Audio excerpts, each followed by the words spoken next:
শিবির করা তো আর খারাপ কিছু না। খারাপ ভালো তোর দেখতে হবে না। ব্যাগে কি আছে দেখি। তেমন কিছু না, রিপোর্ট বই আর কি।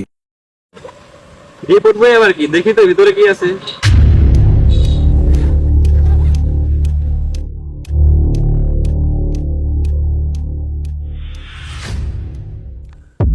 এটা আবার কি?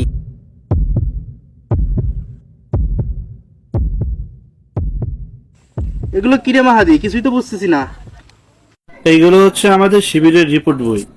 আমরা প্রতিদিন কত ওয়াক্ত নামাজ আদায় করি, কোরআন তেলাওয়াত করি, হাদিস অধ্যয়ন করি, এটাই লিখে আমাদের জমা দিতে হয়। তাই লোকে যে বলে শিবিরা কিসব করে, রক কাটে, কিসব পালা করে। আরে না, এইসব হচ্ছে মানুষের ভুল ধারণা। আমাদের প্রতিদিনের রিপোর্ট প্রতিদিন লিখে বড় ভাইদের দেখাতে হয়।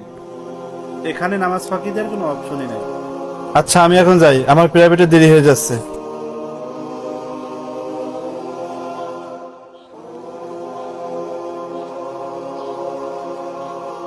তাইলে কালকে রাত্রে মাহাদি এই ছবি করতেছিল। হয়তো।